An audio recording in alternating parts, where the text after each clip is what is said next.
aleluia, aleluia. Eu confio em nosso Senhor,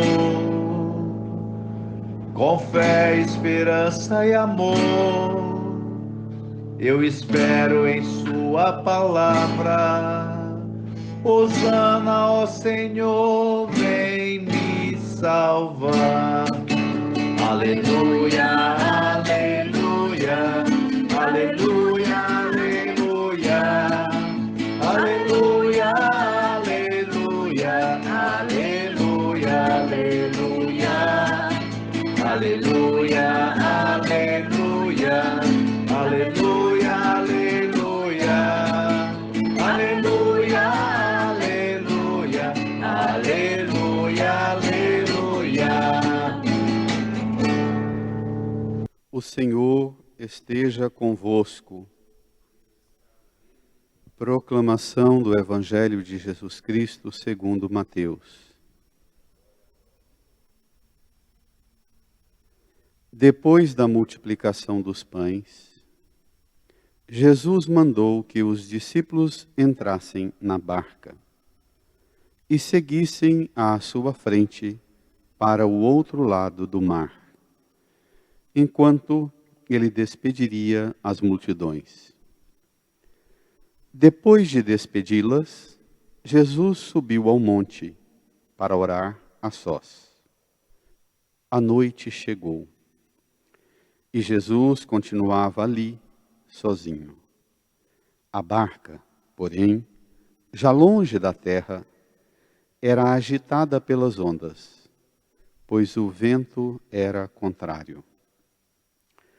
Pelas 3 horas da manhã, Jesus veio até os discípulos andando sobre o mar. Quando os discípulos o avistaram, andando sobre o mar, ficaram apavorados e disseram: "É um fantasma!" e gritaram de medo. Jesus, porém, logo lhes disse: "Coragem, sou eu, não tenhais medo." Então Pedro lhe disse: "Senhor, se és tu, manda-me ir ao teu encontro, caminhando sobre a água." E Jesus respondeu: "Vem." Pedro desceu da barca e começou a andar sobre a água, em direção a Jesus. Mas, quando sentiu o vento, ficou com medo e, começando a afundar, gritou: "Senhor, salva-me!" Jesus logo estendeu a mão, segurou Pedro e lhe disse: "Homem fraco na fé, por que duvidaste?" Assim que subiram no barco, o vento se acalmou. Os que estavam no barco prostraram-se diante dele, dizendo: "Verdadeiramente, tu és o Filho de Deus." Palavra da salvação.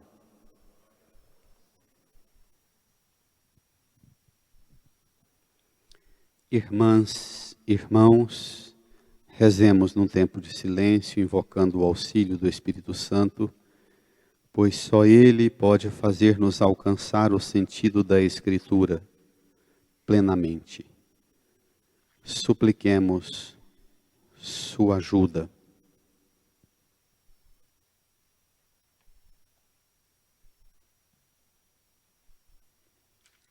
Amém.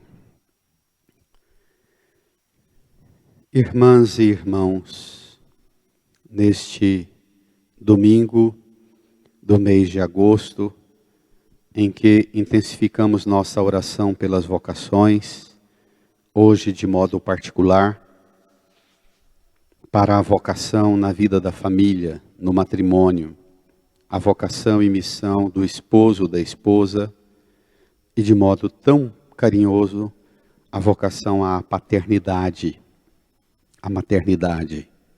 Celebramos o Dia dos Pais. Encontramos na palavra o alimento necessário para sustentar-nos nesta missão e vocação que o Senhor nos deu para a vida da família. Estamos caminhando com Jesus através do Evangelho de Mateus. No capítulo que terminamos de ler, o capítulo 13, vimos uma série de ensinos de Jesus acerca da surpresa do reino dos céus, manifesta em nosso meio através de pequenas realidades. Domingo passado, vimos já no capítulo 14, que hoje continuamos, Jesus presente em nosso meio. Reino dos céus. No mistério delicado, escondido, num pequeno lanche. 5 pães e 2 peixes. Colocados nas mãos de Jesus, essa pequena porção se multiplica em graça, em ação de graça, e alimenta multidão, e ainda sobram 12 cestos. Terminado este grande banquete popular de multidão com os discípulos e Jesus, manifestando o reino dos céus presente em nosso meio, na pequenina porção de 5 pães e 2 peixes.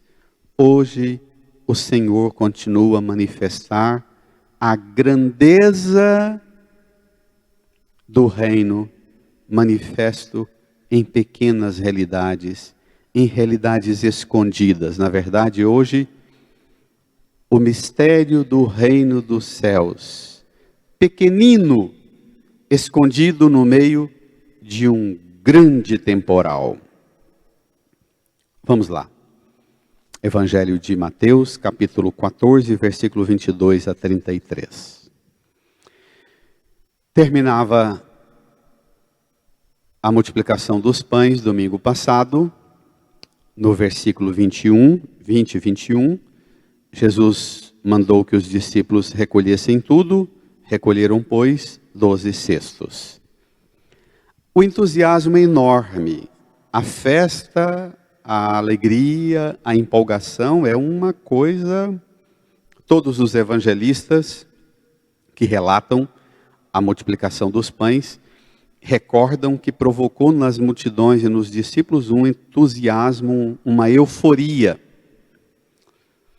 Curiosamente, parece indicar-nos agora uma forma nova de nos comportar diante do grande milagre da multiplicação dos pães.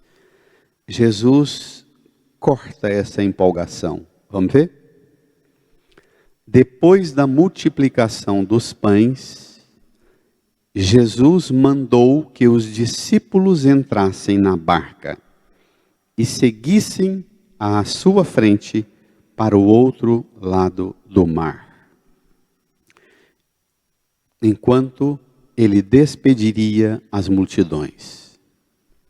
Primeira coisa, Jesus não para de trabalhar.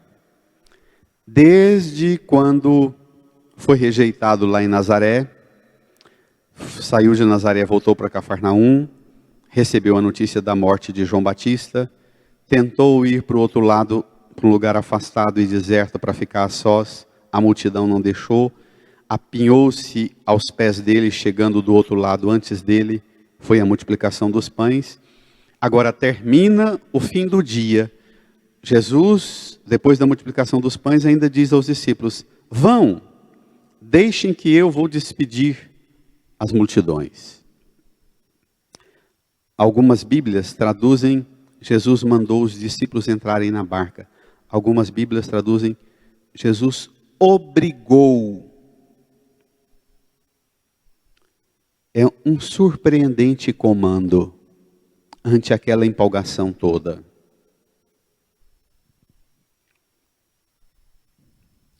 Por que Jesus obriga os discípulos e despede as multidões para que voltassem cada um para sua casa?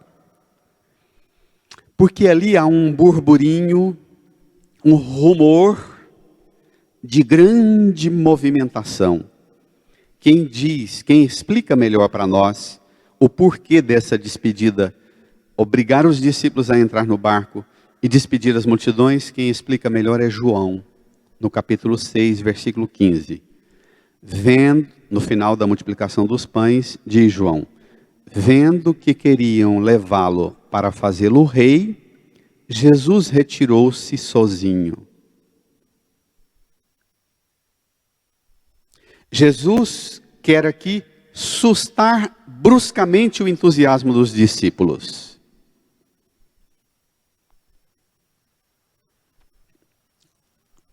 A segunda leitura já diz que há, da parte dos judeus, uma decepção com Jesus. Olha o desabafo de Paulo. Irmãos, não estou mentindo, mas em Cristo digo a verdade, apoiado no testemunho do Espírito Santo e na minha consciência. Desculpe, você que está acompanhando a meditação aí pelas redes sociais. Carta de Paulo aos Romanos, capítulo 9, versículo 1 ao 5. Romanos 9, 1 a 5. Não estou mentindo, mas em Cristo digo a verdade, apoiado no testemunho do Espírito Santo e na minha consciência. Tenho no coração uma grande tristeza, uma dor contínua, a ponto de desejar ser eu mesmo segregado por Cristo. Paulo deseja morrer, ser apartado, separado de vez. Por quê? Ele deseja ser segregado em favor dos irmãos dele, os da minha raça, os israelitas. Porque os israelitas recusaram aceitar Jesus. Eles têm 7 graças, 7 bênçãos, diz Paulo no versículo 4, veja lá. Eles são israelitas. A eles pertencem, primeiro, a filiação adotiva, segundo, a glória, terceiro, as alianças, quarto, as leis, quinto, o culto, sexto, as promessas, sétimo, os patriarcas. Mas eles não aceitam Jesus. Eles ainda esperavam um outro Messias. Então, Paulo aqui responde para nós, por que é que Jesus obriga os discípulos a atravessar para o outro lado da margem, no barco? Porque Jesus está fazendo uma ruptura com os conceitos populares da grande esperança israelita dos judeus, a grande esperança escatológica de como seria a intervenção de Deus mandando um Messias terrestre para um reino terreno, da descendência de Davi, um reino de Israel, 300 quilômetros de comprimento, 200 de largura, é isso aqui. Não queremos mais do que isso aqui. Um rei, nós somos o povo da aliança, a bênção, o resto do mundo é pagão e não vale nada. Serve somente para que a gente os domine e os transforme em escravos nossos, para que a gente tome as riquezas deles e traga para nós, porque nós é que somos o povo de Deus, eles não. Então, era essa a interpretação popular que se dava acerca da eleição e da aliança de Deus com Israel. Jesus está apresentando uma outra. E está propondo uma ruptura com essa mentalidade, com os conceitos populares acerca de como será o fim dos tempos, a intervenção de Deus na história. Prestemos atenção numa coisa.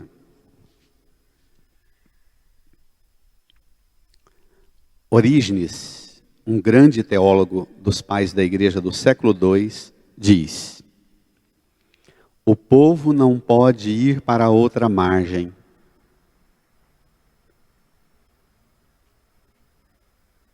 Isso deve ser muito triste. O povo pode ficar com Jesus, ter os pães que ele multiplica, pode segurar a mão dele para despedir um a um, mas o povo não pode ter o privilégio de entrar na barca e ir para o outro lado. Tem muita gente na igreja que nunca entrará na barca para ir para o outro lado. Orígenes, esse teólogo do século II, ele diz que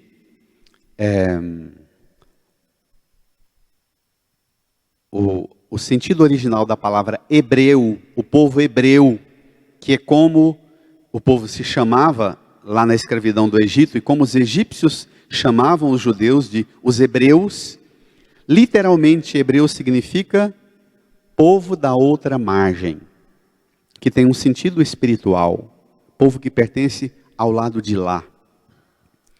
Nós somos o povo da outra margem. Nós somos o povo do lado de lá das águas do batismo. Nós precisamos entrar na barca e ser permanentemente o povo do lado de lá, da outra margem, das águas do batismo. Século II, minha gente. Mas que consequência tem para nós essa ruptura brusca que Jesus faz com os discípulos? Moçada, entra no barco e vaza para o outro lado. O lugar de vocês não é aqui. Anda todo mundo para o lado de lá. Me deixa aqui com essa multidão. E ele trabalha sozinho. E depois vai fazer o quê? Vamos ver. Observe que a palavra barco vai aparecer 4 vezes. Em Mateus, barco é o primeiro nome da igreja. Vamos lá? Versículo 23. Depois de despedi-las,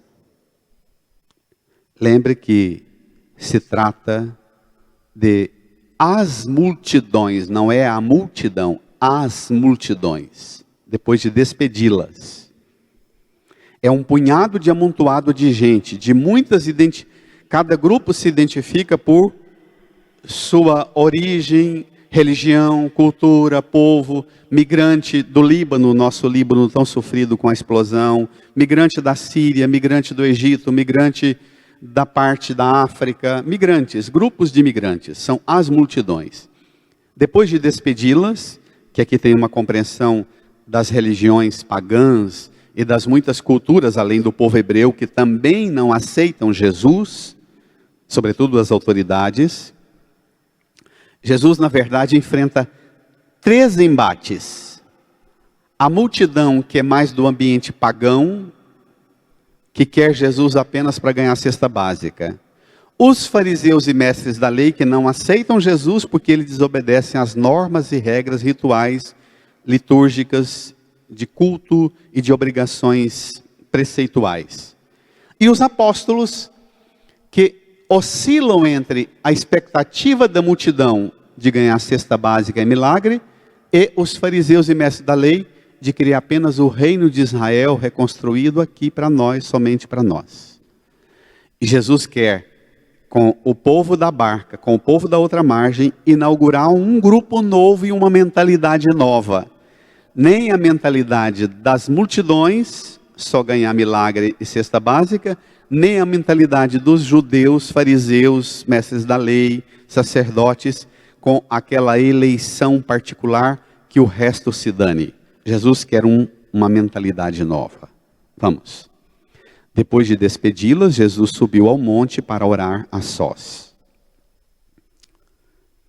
Em João, Jesus não vai para o monte para orar a sós. Em João, como eu já disse, Jesus foge do povo que quer fazê-lo rei. Mas vamos. Jesus vai orar a sós? Pergunta um dos santos padres dos primeiros séculos. Vai orar para quem? Para quê? Veja a resposta. A noite chegou e Jesus continuava ali sozinho.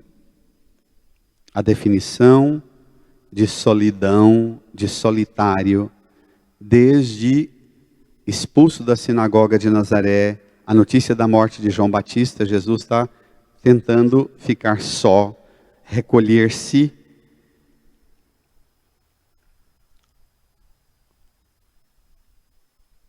Versículo 24. A barca, porém, já longe da terra, era agitada pelas ondas. A barca já longe. O lago tem 12 quilômetros de largura. Está aqui a cerca de 5, 6 quilômetros no centro do lago. Pois o vento era contrário. A barca, imagem da barca de Noé, da arca de Noé. Barca, imagem da nova criação que Cristo regenera, o novo Noé, regenera através do seu sangue e do batismo, da sua morte e da ressurreição, que ele inaugura uma realidade nova, aquela cantada nos Salmos. A barca, imagem da nova criação agitada pelas ondas. Muita gente entra para a igreja, para a barca, se apaixona pela igreja, se entusiasma com as pastorais e com os movimentos, se empolga com o padre, ou com a paróquia, ou com a diocese, ou com a comunidade a qual pertence. Entra no encanto danado e é feliz demais com as bênçãos, com as farturas, aquelas ditas pelo apóstolo Paulo, a filiação, a glória, a aliança, as leis, o culto, as promessas, os patriarcas. E tem mais, a Eucaristia, os sacramentos, os 12 cestos, os 5 pães e 2 peixes, os sacramentos. Tem gente que entra para a igreja numa empolgação danada, mas quando começa a sentir aquela sensação de que Jesus não está aqui nessa barca, e essa barca começa a receber uns sulavancos de agitação pelos ventos, pelas tribulações, pelos conflitos internos, pelas dificuldades de relacionamento interno, pela dificuldade de convivência nas pastorais, nos movimentos, com as ideias das pessoas e das lideranças, a dificuldade de convivência com o padre, com as freiras, com o bispo, com o papa. As pessoas começam também a se decepcionar com a barca. Veja, versículo 25. E Jesus parece demorar. A noite tem 4 ciclos. Pelas 3 horas da manhã, no quarto ciclo das 3, das 6 às 9, das 9 à meia-noite, da meia-noite às 3, das 3 às 6 da manhã. No último ciclo de 3 horas, no fim já da noite, Jesus veio até os discípulos andando sobre o mar.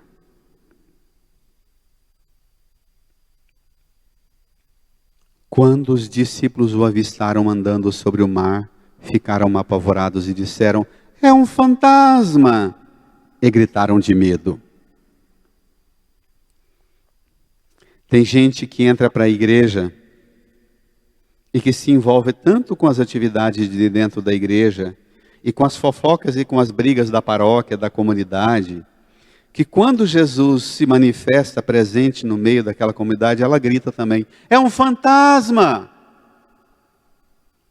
Tem gente que entra para a igreja e dedica tanto às atividades das pastorais, dos movimentos, das coisas que tem lá dentro, que quando Jesus aparece, ela tem medo. Porque fica tão envolvida consigo mesma, com as suas atividades, com seu baldinho jogando água para fora, com seu reminho tentando levar essa canoa para o lado de lá ou para o lado de cá, que quando Jesus aparece e diz: "É um fantasma."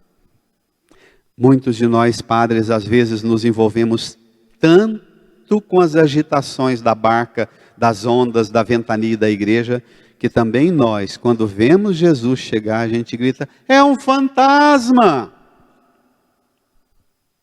Ficamos apavorados.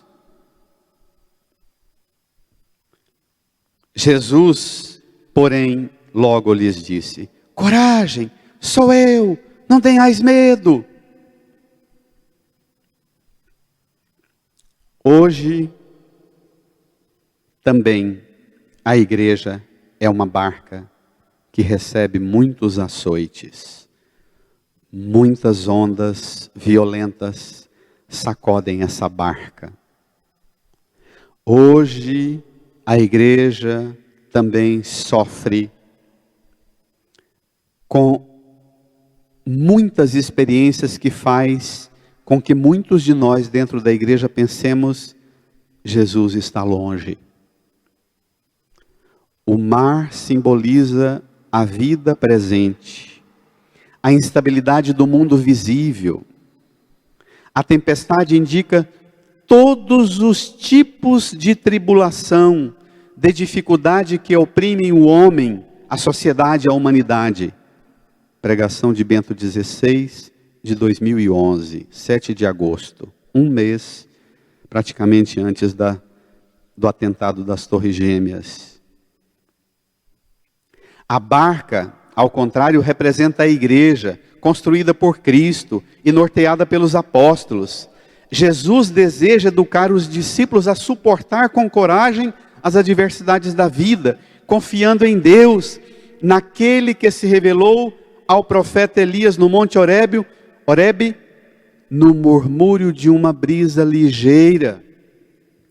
Embora Elias estava acostumado, se você ler o capítulo 19, 18 e 19 do primeiro livro de Reis, leia nesta semana o capítulo 18 e 19 do primeiro livro de Reis. É a história da vida do profeta Elias.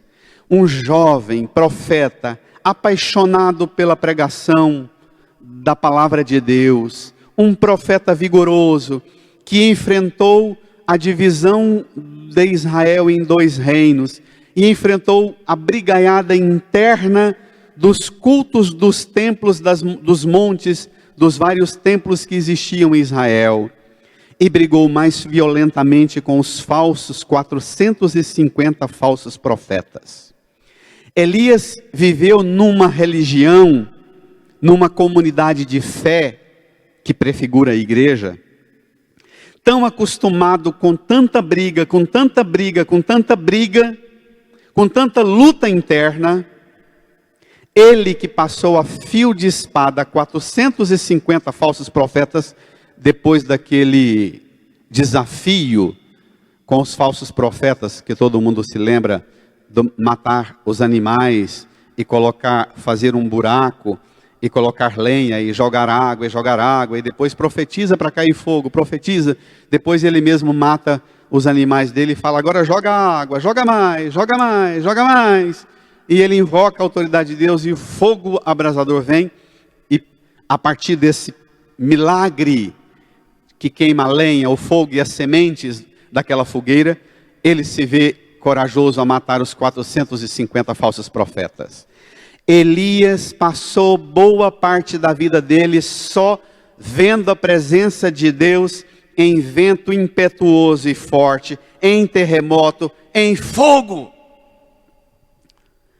Tem gente que se chega na igreja e não tem vento impetuoso e forte que quebra tudo, não tem terremoto e não tem fogo, ela acha a igreja tão sem graça.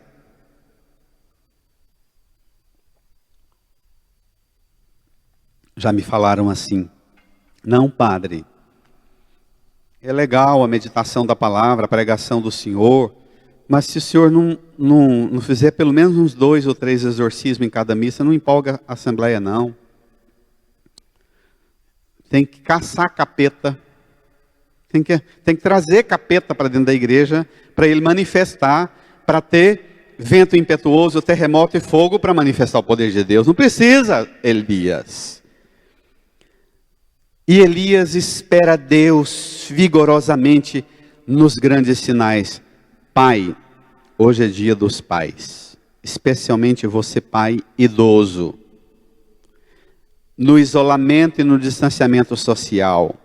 Você que pegou sua família e seu casamento, você que enfrentou o vento impetuoso e forte, você que na batalha e na luta da vida quebrou montanha e rochedo, você que fez terremotos por causa da sua família e do seu casamento, você que fez fogo forte na sua família e no seu casamento para sustentar a sua missão de pai e de esposo e a sua profissão, aprenda com o velho Elias, que ficou velho e agora aprendeu a ver Deus no murmúrio de uma brisa suave.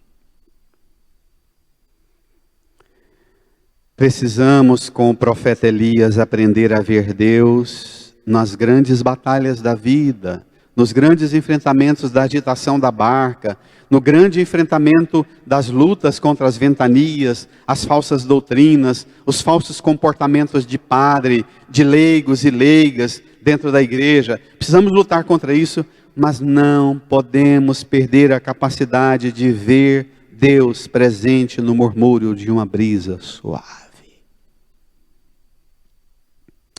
Ao dizer Jesus, versículo 27, volta ao Evangelho, Jesus, porém, disse logo: coragem, sou eu, não tenhais medo. Pedro não se instala nessa coragem que Jesus comanda. Pedro não se assenta no comando de Jesus. Pedro está como Elias, tão tomado pela agitada luta. É ele que pegou uma espada na madrugada da quinta-feira, no dia da prisão de Jesus, e quis resolver as coisas com terremoto, com ventania, com fogo forte, com guerra. Pedro não aceita ter coragem e não ter medo. Pedro disse a Jesus, Pedro, protótipo do discípulo em sua dúvida e em sua fé. Pedro diz, Senhor, se és tu, lembra Satanás falando com Jesus, se és filho de Deus, manda que pedra se transforme em pão, pula daí para ver se os anjos te segurem, não é? Se és tu, manda-me ir ao teu encontro. Caminhando sobre as águas. E Jesus respondeu, vem.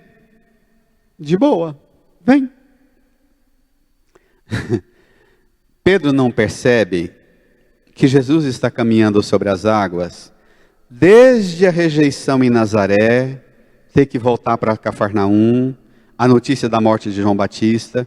A hora que ele fugiu depois da notícia da morte de João Batista, Jesus não pôde descansar e viver o seu luto e a sua dor, teve que passar o dia inteiro com a multiplicação dos pães e até de noite despedindo a multidão. E ainda passou a noite inteira em oração. Quem trabalha desse tanto e reza uma noite inteira, caminha sobre as águas sim. Enfrenta tempestade, terremoto, vento, fogo sim, e vence-os. A oração é poder de Deus na vida íntima nossa. Pedro, que ficou no grupo daqueles que mandava Jesus fazer as coisas, manda esse povo embora, só temos 5 pães e 2 peixes, e Jesus mandou ir para a barca e descansar. Pedro não ficou a noite inteira em oração para sentir o poder de Deus que Jesus sente e andar sobre as águas, mas quer o poder sem a disciplina de discípulo, de filho que Jesus tem. Jesus falou de boa, vem. Pedro desceu da barca. Da barca. 1, 2, 3, 4, 5 vezes aparece barca. Pedro desceu da barca e começou a andar sobre as águas em direção a Jesus. Mas quando sentiu o vento, ficou com medo. E começando a afundar, gritou, Senhor, salva-me! Aqui, compensa você que está meditando esse evangelho, vá lá no Evangelho de Mateus, no capítulo 8, versículo 23 a 27, quando Jesus acalma a tempestade. Estão todos dentro da barca e Jesus dorme dentro da barca. Lembra daquela cena? Jesus dorme. E a temporal vem, e a agitação vai piorando, até que eles acordam. Jesus fala: Senhor, não te importa que pereçamos? Olha o que está acontecendo. E Jesus também dá uma bronca neles e diz: homens fracos na fé. Fraco na fé. Por que tendes tanto medo? Lá no capítulo 8 Jesus diz isso, no dia que ele acalmou a tempestade. Aqui, quando Pedro começa a afundar, ele grita: Senhor, salva-me! Jesus logo estendeu a mão, segurou Pedro e lhe disse: homem fraco na fé, por que duvidaste?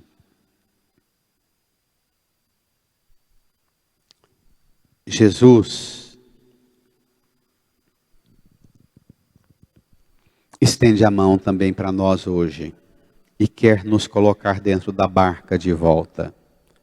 Eu vivo repetindo aqui na minha pregação que nós temos dois tipos de heresias muito fortes hoje em dia. Aqueles que dizem assim: Jesus sim, igreja não, não é? Deus sim, religião não. A esses, Jesus responde: pois se quer Jesus sem igreja, vai andar, vai caminhar sobre as águas, vai enfrentar a tempestade, vai até enfrentar a ventania, mas vai afundar. Aqueles que pensam Jesus sim, mas barca não, vão afundar. Porque ninguém por conta própria é capaz. Nós necessitamos de mediações. Nós precisamos de mediações. Nós precisamos de uma caverna igual Elias para esconder lá dentro e ficar lá dentro escondido até que passa o quebra-pau da ventania, o terremoto, o fogo, mas até que venha a brisa suave, aí a gente pode sair. Nós precisamos de mediações. Nós precisamos da igreja, nós precisamos da fé, nós precisamos da mão de Jesus. Jesus agora se ocupa com a formação dos discípulos e não mais com a formação das multidões como nos capítulos anteriores. Agora ele se põe a dar aos discípulos a firmeza que ele precisa que nós tenhamos. Quem vai até Jesus por conta própria, sem a fé, sem a igreja, sem a vida de oração, pode andar o tanto que for, caminhar o tanto que for, mas vai afundar. Nós necessitamos da igreja não porque a igreja é poderosa. Necessitamos da igreja porque a igreja é a mediação que Cristo deixou para que dentro dela Ele cuide de nós e socorra-nos em nossas fragilidades pessoais, comunitárias. Irmã, irmão, hoje você também precisa gritar a Jesus: Senhor, salva-me. Ainda que você esteja fora da barca, ou sentindo-se fora da barca, nos tempos da pandemia, do distanciamento, do isolamento, há quantos meses e semanas e domingos, imagine uma quaresma, uma semana santa, um tempo de Páscoa inteiro sem receber a Sagrada Comunhão. Mas é tempo da gente, nesses períodos terríveis de pandemia, não é hora da gente desobedecer a regra do isolamento e do distanciamento social e dizer: eu vou para a igreja por conta própria, não venha. É hora de você perguntar à igreja: igreja, barca de Cristo, que sustento, igreja, você tem para me dar nesses tempos em que eu não posso andar por conta própria até aí? E a igreja te responde: a palavra, a vida de oração. Intensifique a escuta da palavra, intensifique a vida de oração. Cultive uma confiança que o Senhor, como cantamos no Salmo, a verdade e o amor se encontrarão, a justiça e a paz se abraçarão, da terra vai brotar fidelidade, a justiça olhará dos altos céus, o Senhor nos dará tudo que é bom, a nossa terra nos dará suas colheitas, voltaremos em tempos de atuação e de manifestação do Senhor, voltaremos a um ritmo de vida comum nessa barca. Para que subir na barca de novo? Explica o texto. Para que a barca? Qual é a finalidade da barca? O ápice da vida da igreja, o ápice da vida do cristão na barca, diz o texto agora. Versículo 31 e 32. Jesus logo estendeu a mão, segurou Pedro e lhe disse: homem fraco na fé, por que duvidaste? Assim que subiram no barco, o vento se acalmou.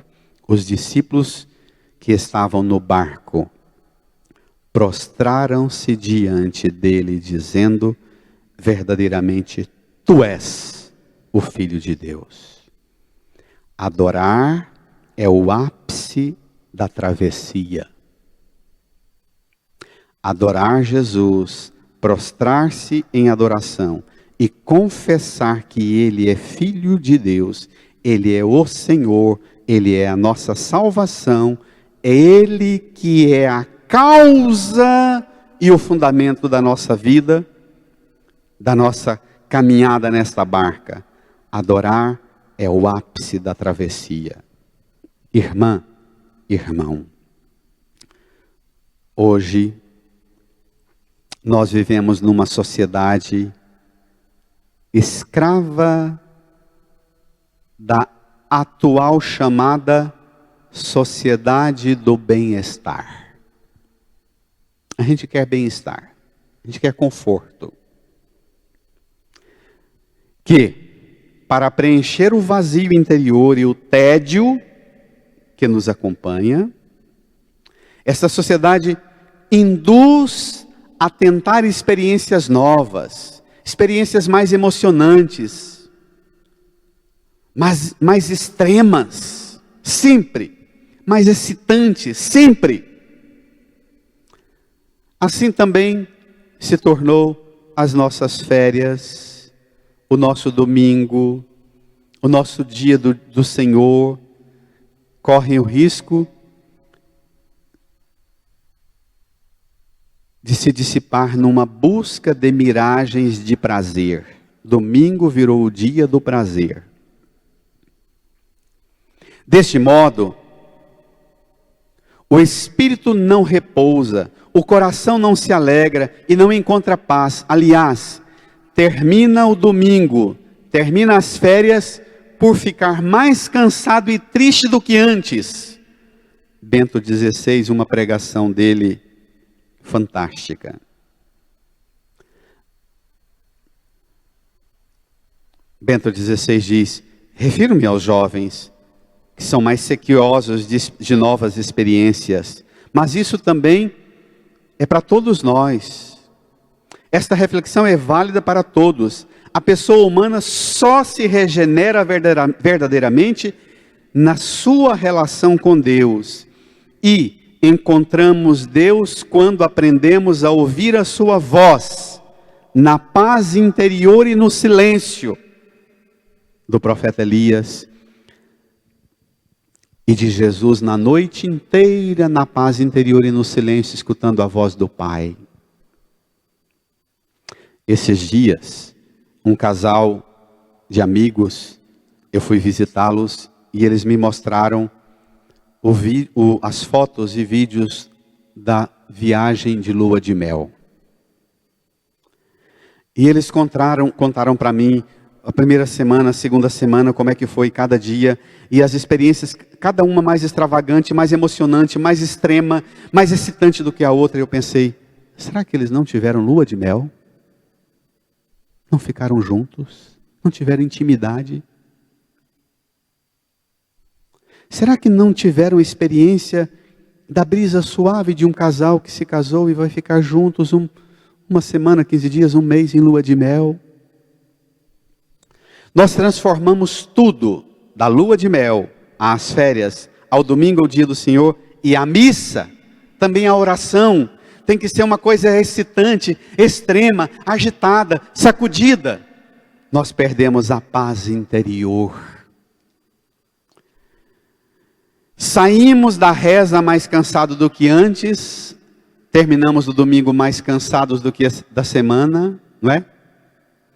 Terminamos a tarde de domingo mais tristes do que a tarde de sexta-feira, aquela solidão do domingo, porque não sabemos cultivar uma busca de paz interior. Hoje é dia de você gritar da sua solidão e da sua agitação.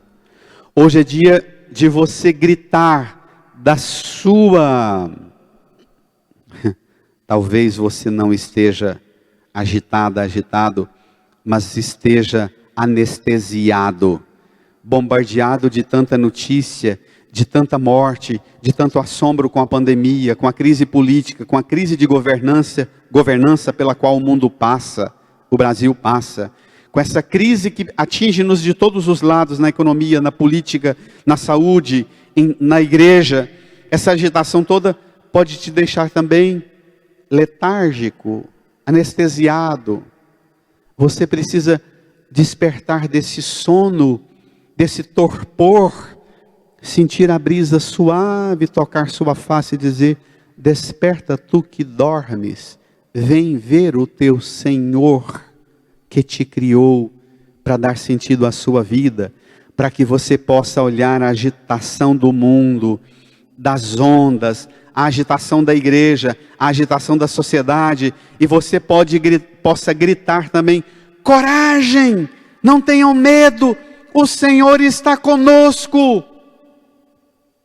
Coragem, não tenha medo, o Senhor está aqui, está aí. Coragem, estenda a sua mão a Ele. Não importa quão afundado você já esteja nas águas ou nas lamas do mundo ou do pecado. Coragem, não importa a profundidade a qual você já tenha descido nos mares revoltos e águas turvas deste mundo. Coragem, não tenha medo. O Senhor estende a mão a você. Pegue o último vigor que existe dentro de você. Ponha a sua mão para mover-se na direção dele e estenda a sua mão a ele. Segure a mão do Senhor. Segure a mão do Senhor. Não temas, segue adiante e não olhes para trás. Segura na mão de Deus e vá. Segura na mão de Deus. Segura na mão de Deus, pois ela te sustentará. Não temas, segue adiante e não olhes para trás. Segura na mão de Deus e vá. Senhor, segure em minha mão, eu seguro na sua mão, pois só o Senhor pode me devolver para essa barca, a sua igreja. Senhor, segure a mão desse pai que se encontra cansado, abatido pela idade, pelo medo, pelo cansaço, pela fadiga na sua missão de pai. Segure a mão dessa mãe, dessa esposa. Segure a mão desse filho, dessa filha. Firme os passos vacilantes desse jovem, dessas crianças. Segure nossas mãos, Senhor. Firma-nos na tua igreja, na tua barca, que nós encontraremos a paz, que é o Senhor, a nossa brisa suave, a nossa brisa delicada da manhã do domingo da ressurreição. Nossa paz, nossa suavidade, nossa calmaria é o Senhor. Segure nossa mão, pacifica-nos, sossega-nos, suaviza-nos e vence toda agitação, todo medo, toda morte que nos afunda, nos distancia da sua barca. Vence em nós tudo que nos tira da comunhão com o Senhor, na tua igreja, no teu amor. Amém. Amém. Amém. Você pode pausar esse áudio, esse vídeo, e fazer sua oração ao Senhor. Longo momento de intimidade com Ele. Apresentar a Ele todas as agitações, todas as tempestades, todas as ondas, todos os medos que têm açoitado você, sua família, sua casa, o mundo, a igreja.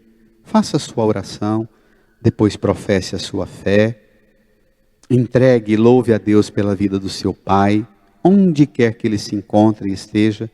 Faça a sua oração, dirigindo a Deus o seu louvor pela vida do seu pai, pela missão do seu pai. Glorifique a Deus pela vida e o dom da vida da sua família, da sua casa, da sua parentela. Louve a Deus por sua família. E depois encerre a oração escutando esta canção e cantando com o Senhor. Se as águas do mar da vida quiserem te afogar, segura na mão de Deus e vai. Não temas, orando, jejuando, confiando, confessando. Segura na mão dele. E assim o seu domingo vai voltar a ser um domingo da brisa suave. Dia do Senhor e não o dia da agitação, da bebida, das extremas experiências, mas dia da brisa suave, da restauração da sua força, da sua energia, para a missão, para a sua vocação.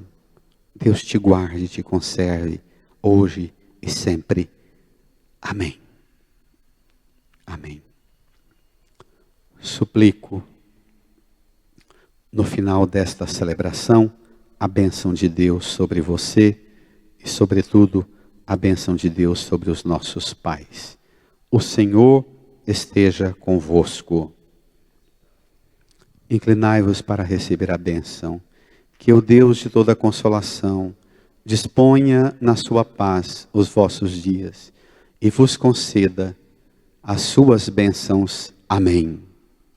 Sempre vos liberte de todos os perigos e confirme os vossos corações no seu amor. Amém.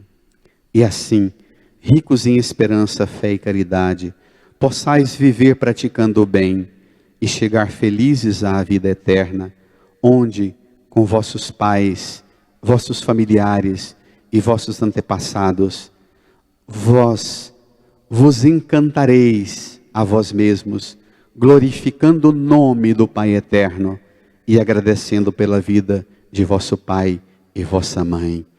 Amém. Abençoe-vos Deus Todo-Poderoso, Pai e Filho e Espírito Santo. Amém. Feliz domingo, feliz semana, permaneça sempre no Senhor. Amém.